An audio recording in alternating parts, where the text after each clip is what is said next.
Bom dia, Ariadne Grossi, advogada, especialista em direito condominial e imobiliário, com foco em gestão e prevenção de risco. Bom dia, me chamo Selbert Piscinato, sou um empresário no ramo de segurança e manutenção e serviços para condomínio. Bom dia, meu nome é Ricardo Silva, sou síndico profissional e gestor comercial do Grupo Apex Garantidora.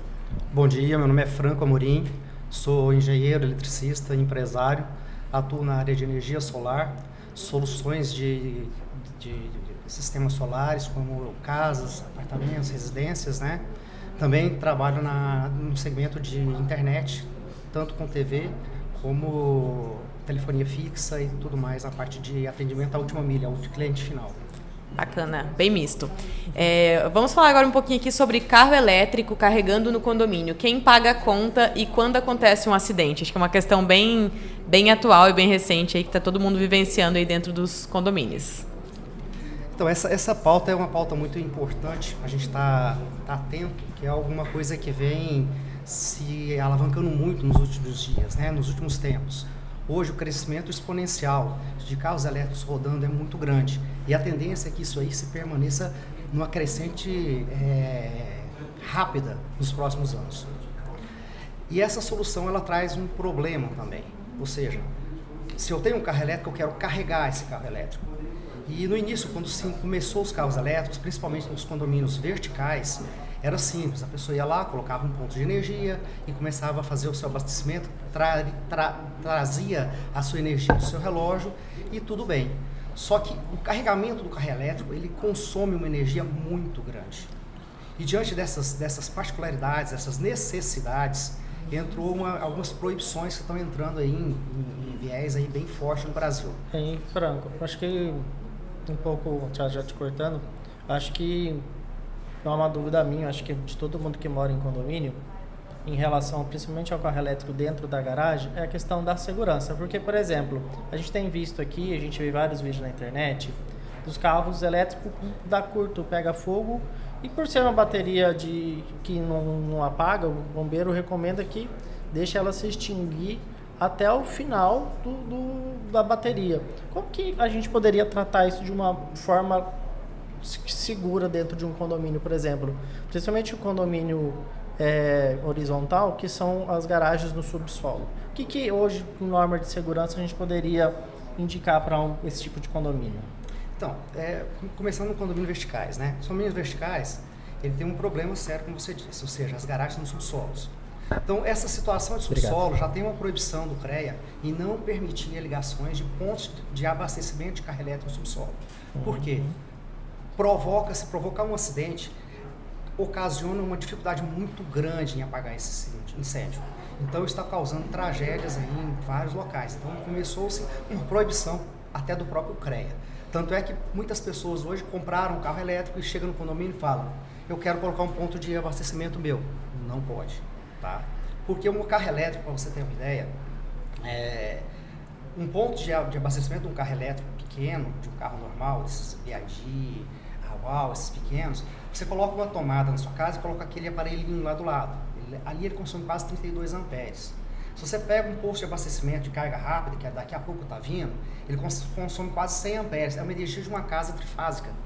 Então você imagina, um prédio de 20 andares com 4 apartamentos cada um, estou falando aí em 4 apartamentos, 5 andares, 4 apartamentos, estou falando em 100 apartamentos, né? Fora a demanda que consome da rua, né? Porque eu acho que hoje a infraestrutura das nossas operadoras de energia não atende isso. Exatamente. Quando você fala num prédio desse, eu fui fazer uma consultoria num determinado prédio dessa magnitude. Era 20 andares, se eu não me engano, e ele tinha um consumo interno do prédio de R$13 mil por mês. Ele estava numa categoria classe B optante ali. Como é que você conecta carro elétrico? Não tem como. Ou seja, você tem que fazer toda uma mudança na infraestrutura externa. Isso provoca também não só em verticais, em horizontais também. Por exemplo, eu moro num condomínio horizontal. Lá eu tenho dois pontos de atendimento. Você imagina, tem 400 lotes no meu condomínio. Se todo mundo colocar 2 pontos de atendimento, eu vou estagnar, dar um problema seríssimo na rede de entrada do condomínio de energia. Então, outra dúvida em relação a essa questão de entrada. Por exemplo, no seu condomínio, que é horizontal, A questão da energia solar, que em teoria vem para repor essa demanda e substituir um pouco ali da energia da rua ali, ela não faria essa equação e equilíbrio de entrada e saída? Então, a energia solar ela funciona como? Só fazendo um briefing em cima disso. Quando você coloca painéis solares na sua casa, numa casa horizontal, né, casa solo, você tem a energia funcionando naquele momento. Quando ela funciona naquele momento, você tem a simultaneidade, ou seja, a energia que está gerando aquela hora, ela abastece a sua casa. Aí até aí tudo bem. O que sobra, você joga para a companhia de energia e ela vem como crédito posteriormente para você fazer um abatimento. Assim funciona o sistema solar. Mas só que a maioria das pessoas não coloca o carro para carregar de dia. É à noite, quando chega em casa. Então essa energia está vindo da onde? Está vindo da companhia de energia. Qual o pior horário que tem na companhia de energia? É o horário das 15, das 17 às 20, que é o horário de pico. E é exatamente no horário que a gente coloca, é o horário de ponta. Então, esses horários são os horários que explodem a energia. Então, você imagina, e toda a essa gente não energia deixa chegando. de depender da rede, né, e dos transformadores, né? Então, de uma forma ou de outra, a gente acaba passando por essa questão que é coletiva, né? E para complementar sobre a questão do carro elétrico, qual que é a parte importante? Antes não tinha carro elétrico, vamos falar assim, sendo divulgado no Brasil. Veio. Não tinha uma padronização de como vai instalar. Por quê? Existem prédios que a unidade consumidora não é próxima da garagem. Então, como que eu vou trazer até minha garagem ali para fazer uma recarga? E existe prédios que é próximo. Após alguns problemas dentro do Brasil, que foi pegar fogo tudinho, saiu a normativa do CREA. Em condomínio prediais onde a área é aberta, tem que ser 3 metros de cada lado. Ali, para ter ali o carregamento. Não pode ter veículo e tem que ter um ponto ali de extintor para qualquer coisa poder apagar. Só que, se eu faço isso e permito para uma garagem, eu tenho que permitir para todas. Então, existe uma solução simples, que os condomínios já estão fazendo, que é a mesma coisa do mercado de autoatendimento. Existe uma empresa que utiliza uma garagem da área comum, aprovada em Assembleia, a cessão de uso dessa garagem, que ela é distante das outras, que é uma garagem de visitante, não é privativa, e a empresa ela é responsável por toda a instalação, e a pessoa que quer carregar o carro vai lá, carrega e paga para a empresa. Aí você consegue trazer um ponto de equilíbrio dentro da área condominial, onde você não está favorecendo especificamente uma unidade, e você dá a opção para a pessoa. Aí você consegue trabalhar nessa situação como gestor. E tem outras soluções também. O mercado veio crescendo muito. Apesar de ser algo recente, ele está crescendo de forma exponencial, né? E eu acho que o que a gente precisa colocar na cabeça do síndico e do condômino é que precisa ter essa atuação preventiva, né? E uma das perguntas é quem paga essa conta. Existe a conta coletiva e a conta individual, né? Porque esse estudo técnico ele é coletivo, porque a segurança é de todos, né? Então, a primeira coisa que a gente precisa entender, o condomínio suporta esse carregamento? É necessário alguma adequação? A gente precisa de uma assembleia para aprovar isso ou não, né? E uma boa saída, além dessas empresas também que têm vagas compartilhadas, hoje a gente tem já empresas também inteligentes que conseguem medir o quanto eu consigo. Então, se eu tenho uma disponibilidade energética para 10 tomadas, eu posso instalar mais do que 10 tomadas e ela só vai ligar a 11ª quando eu desligar a 9ª, né? Então, mantendo essa segurança. Mas aí, sobre um ponto jurídico que eu queria deixar para vocês, que eu acho que é de extrema relevância e poucas pessoas olham, que a gente está sempre muito preocupado com a questão de segurança na prática, mas não com a segurança jurídica, é o seguro, né, predial, que ele precisa ter essa informação, né? Porque se a gente não tiver esse tipo de cobertura e houver algum dano, porque é um dano de terceiro, o carro de alguém pegar fogo, né? Muitas vezes o condomínio não tem esse seguro ampliado e fica desguarnecido. E a alteração do projeto do Corpo de Bombeiros, seguindo as normas do Corpo de Bombeiros, para que o seguro também, mesmo com cobertura, não venha dar uma negativa, porque se você tiver irregular, o seguro tende a dar essa negativa. Então, isso, assim, muitos condomínios a gente percebe que já buscaram laudo de engenharia, buscaram aprovação assemblear, mas não alteraram o seguro e não alteraram o projeto de incêndio, né? O que coloca aí num risco financeiro muito grande a gestão condominial. É exatamente o que você disse, né? Existem empresas, como, só reforçando aqui o que o colega falou, que ela está trabalhando, né, entrando nesse core business de colocar lá um ponto de atendimento com um ponto de coleta de energia externa separado do condomínio, obviamente, e coloca vários pontos, de várias tomadas, vários box separados, né? Então o morador chega, coloca o carro dele ali e coloca lá para abastecer. ele atende 3 carros por vez. O terceiro abasteceu, ele desliga automático, o próximo está liberado. Desligou, o próximo está liberado. Já tem essa solução já sendo implementada, principalmente em condomínios, né, verticais. Isso. Em condomínios horizontais, hoje ainda não tem muito, mas pode ser usado também, né, em colocar em áreas externas, como ele falou, áreas de uso comum, liberado pelo condomínio, e que é uma vantagem para o condomínio. Ou seja, é uma coisa interessante o condomínio buscar essas alternativas agora e colocar lá, olha, coloca um posto de atendimento aqui. Né? Porque hoje valoriza, na cidade, né, o você patrimônio. tem vários postos de atendimento já sendo saído aqui próximo, por exemplo, está tendo um posto que vai colocar lá, acho que 20 pontos de atendimento diferentes. Só que demora lá 20, 30 minutos. Mas as soluções vêm sobrepondo, porque vem equipamentos que exigem uma energia maior para carregar mais rápido. Então, essas soluções de abastecimento estão vindo aí em larga escala, né? Rapidamente. E juntamente com isso, tem outras soluções acrescentando nesse negócio, que se chama BESS. BESS é um sistema de baterias hoje, né? Que casas lá, tem vários locais, já está colocando casas autossustentáveis. Coloca o BESS, para responder a pergunta sua da noite, né? Coloca o sistema de baterias, ele abastece, ao invés de usar a rede de energia, abastece as baterias na casa deles, é um painel muito bacana, é como se fosse um armário, esses BESS, né? E já está entrando num cenário de rentabilidade interessante para o morador e até para o próprio condomínio, que vale a pena avaliar. Condomínio, por exemplo, que tem um problema de energia, no caso, eu tenho um condomínio que eu pago lá 13 mil reais, eu estou na classe A e tenho demanda e pago ponta B, que é 5 vezes o valor da tarifa. Colocar um BES, você consegue comprar energia barata e no horário de ponta você usa o BES, que economiza significativamente para o condomínio. É uma solução hoje que estão poucos usando, mas é uma coisa que já está vindo, a gente já está implementando algumas soluções em 2 hospitais aqui que trafega nessa natureza. Perfeito. Legal. Vamos para a próxima pauta. Quando quem cuida do condomínio, porteiro, zelador, conselheiros ou até mesmo síndico, passa a ser ameaçado no exercício de suas funções? O que fazer? Tenho certeza que todo mundo tem experiência sobre isso. Essa eu vou deixar para o Rodrigo começar, que ele que manda nessa parte. Ameaçado, o síndico é ameaçado direto. O síndico que fala que não é ameaçado é porque é mentira. Porque o síndico ele tem um alvo no meio do peito dele. Morador, na maioria dos casos, os que são adimplentes, eles não dão dor de cabeça. Eles concordam que o síndico faça cumprir o regimento interno. Sempre quem dá dor de cabeça não é os adimplentes, são locatários ou inadimplentes, onde eles acham que pode utilizar da área comum da forma que deseja. Simples. Locatário chega, o visitante estaciona na vaga de outro morador. Aí você vai notificar. Você já tem ali um alvo. Ou a pessoa vai descarregar a questão que vai fazer uma reforma e aí você barra o descarregamento porque ela tem que apresentar ali a RT, o projeto. Você tem uma assessoria de engenharia por trás que cobra. Não é chegar, eu vou trocar o piso do meu apartamento, comprei o piso lá, argamassa e vou trocar com o pedreiro. Não. Existem riscos estruturais. Você não pode fazer ali um piso sobre piso. Ali existe cálculo estrutural que a construtora entregou. Então existe séries de normativas que o síndico segue que o morador não entende.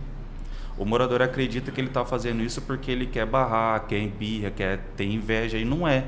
Às vezes você tem que fazer isso porque só dá para viver em comunidade se tiver ordem. A ordem que não organiza paga, isso. Ainda quer arrumar bagunça. E né? aí você pega, você tem que conversar com a pessoa, você tem que notificar. Em alguns casos você multa. A pessoa ela não vai pagar e vai te ameaçar. O que você tem que fazer? Primeira coisa, conscientização coletiva. A partir do momento que eu consigo trabalhar com uma conscientização coletiva, a pessoa que está me ameaçando, quem tem consciência não vai deixar. Então ali você já tem um pouco de pessoas que começam a te blindar. Como assim? Não, ele está certo, ele está fazendo a função dele, a culpa não é dele. Outra coisa, o síndico ele não pode chegar para o morador e falar assim, não, eu estou te notificando, não ir com o nome do síndico. É o condomínio que a primeira coisa ele tem que colocar ali como grupo administrativo, grupo diretivo ou condomínio. Porque tem que explicar para a pessoa que o cargo de síndico é um cargo eletivo. Hoje é meu CPF, mas amanhã não é meu CPF, é outra pessoa. E as regras continuam. Sim. Ali não é a minha decisão. Ali você conversa com o conselho, você tem uma administradora que dá o suporte, você tem uma assessoria jurídica que te orienta. Então, tudo isso tem que deixar claro para as pessoas que você notifica. E esse tipo de problema, eu acho que ele é muito prevenido também com transparência e boa comunicação, né? Sim. Uma comunicação assertiva, clara, respeitosa, porque muitas vezes também a gente vê A notificação ela é muito importante, ela forma registro, mas o contato do síndico com o morador, a forma como ele atende, isso também faz muita diferença para não ter essa retaliação, e especialmente até com o próprio colaborador, porque muitas vezes quem entrega a notificação é o colaborador, né? E ele acaba sofrendo essa represália, e dentro do direito ali, a gente tem também o direito do trabalho, e no condomínio, como a gente está numa comunidade de pessoas que gerem um patrimônio, todos ali são responsáveis, né? Então, assim, o respeito mútuo, ele precisa existir sob pena até de uma responsabilização trabalhista. E uma coisa importante dessa parte é, igual falou, a preventiva, a comunicação visual. Se o morador sabe que existe um procedimento para entrar dentro de um condomínio, ele não tem que entender que é o porteiro que está barrando ele. E para que ele consiga entender isso, tem que fazer comunicados, vídeo, dar exemplo. E para resguardar ainda o funcionário, pautar em assembleia. Eu acho que um ponto importante, até para facilitar as notificações, as coisas, acredito que é um pouco das mídias digitais, a facilidade, também. Questão de aplicativo, o sistema de controle de acesso de condomínio, imagem, gravação, o condomínio estar municiado, sim, ter essas prerrogativas internas, para conseguir fazer uma notificação para o morador pautado em fatos verdadeiros, com fatos reais, muito bem trabalhada a notificação com foto, gravação, imagem. E no caso disso... Na própria notificação, ele também conseguir colocar que aquele morador conhece as normas do condomínio e que ele já leu. Por exemplo, hoje eu vejo que tem muitos aplicativos de condomínio de controle de acesso que sempre que a pessoa é uma nova pessoa adicionada, ela tem que aceitar e falar que ela leu essas normativas do condomínio, que ela está ciente desses tipos de acesso, essas coisas, até para facilitar para vocês como jurídico, né? Sim. Fazer essas notificações depois. Sim, com certeza. Uma coisa muito bacana na área condominial é que os síndicos se conversam. E querendo ou não, os maiores problemas que tem em relação a condomínio que vão para a mídia, baixo, né? Você consegue ali trabalhar com a comunicação visual. Teve aqui em Cuiabá uns 2 anos atrás. Chegou um policial militar, ele não estava fardado, ele não estava em exercício dele, para deixar claro, dentro do condomínio, só que ele veio com outro carro. O porteiro não identificou, porque o vidro estava fechado e sofreu um blackout. Não abriu. Ele foi e falou que era um morador. Ele não identificou. Aí na hora que abriu, identificou e confirmou os dados, ele liberou. O policial desceu, bateu lá na porta armado e deu coronhada no porteiro. Nesse caso, eu peguei essa situação, não citei condomínio, não citei nada, levei numa assembleia, onde os moradores concordaram que qualquer tipo de ameaça a funcionário é multa direto, boletim de ocorrência. Aí você consegue também ir blindando os funcionários, porque igual a Ariadne falou, quem às vezes entrega a notificação é por e-mail e às vezes é o zelador. E aí o zelador faz um papel muito chato, porque o zelador tem que chegar lá para a pessoa e falar.